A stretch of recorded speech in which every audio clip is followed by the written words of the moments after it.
All right, we're going to go ahead and dive into Senator Josh Hawley's push for a massive increase of the child tax credit. Now, while the idea of easing the financial burden on families is commendable, many argue that this plan, with its multi-trillion-dollar price tag, is fiscally irresponsible.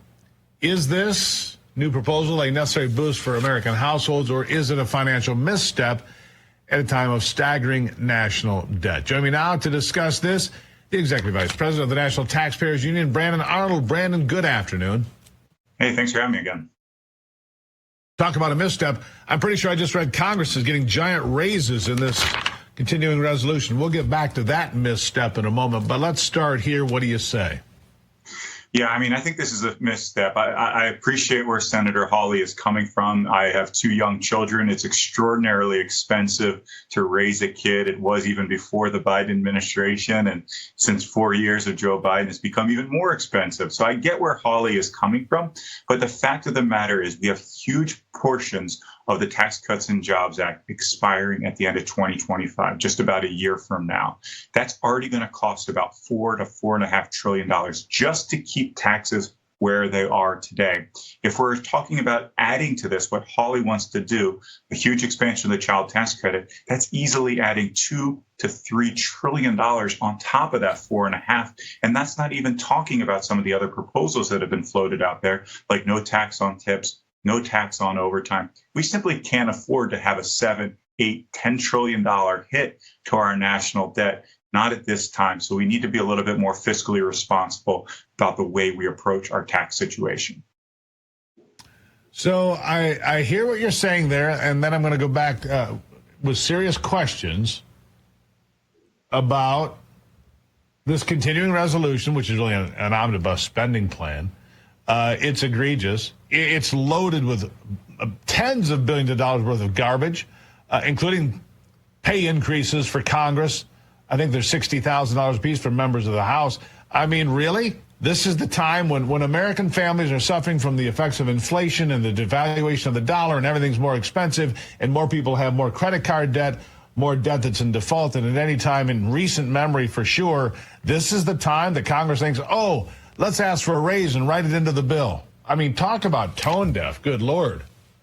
Yeah, I mean, this is Washington at its worst when you look at the continuing resolution. Like you said, it was not supposed to be a Christmas tree. It was not supposed to be a vehicle where congressmen would just throw whatever kind of lobbyist created bill onto this package at the end of the year. But that's exactly what it's become. And of course, there's a lot of sweetheart deals for members of Congress themselves, a pay increase, an exemption from the Obamacare requirements.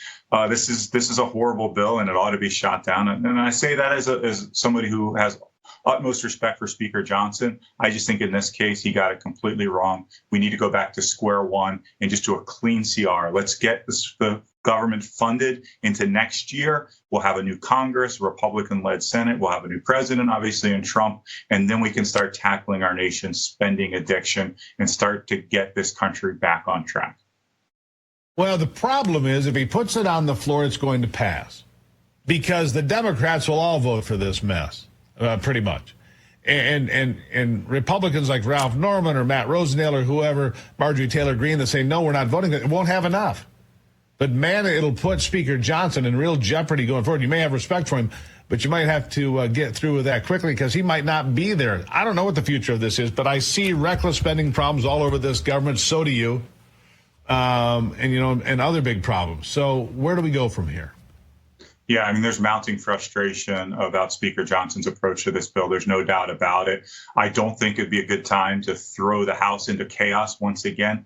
Listen, we've got about 2 years in all likelihood of a Republican majority before the midterms come around. History tells us that the midterm almost always goes against the incumbent president. We don't know that for sure, but we got to plan as if we have 2 years to get things done. That means securing the border. That means fixing our tax code. There's so much to be done, getting government waste and inefficiency under control, as Ramaswamy and Musk are trying to do. There's a lot to be done. And if we throw the House into chaos on day one, it's just going to make it that much more difficult. So I think we should stick with Speaker Johnson, but I think we should also send him a loud message that this type of package is just not ready for prime time. We need to go back to that clean CR that he promised us. Let's start from there, and then let's start to roll up our sleeves and attack these problems in January when Congress comes back.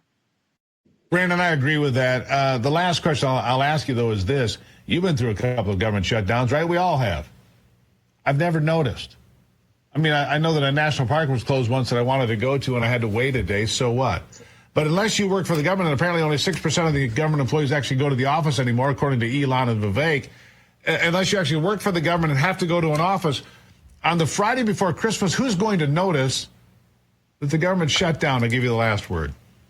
Yeah, that's the unfortunate thing. The president has a tremendous amount of discretion in executing the shutdown. So a lot of essential features will continue, but they're going to make it as painful as possible for American citizens so that people in the mainstream media can go to these national monuments that are closed, go to passport offices where they're not issuing passports, and make a big deal out of it. And it'll run on every mainstream media platform that you can possibly imagine, trying, of course, to attribute all of these hardships to the Republicans in the House of Representatives. That's the danger here. Whether it affects average Americans or not remains to be seen. But hopefully we can get into the new year and, again, address some of America's priorities once we have a new Congress and a new president. Yeah. I think Donald Trump looks like a hero if he comes in and puts the government back on track. All right. Brandon Arnold, Merry Christmas. Thank you for being here, my friend.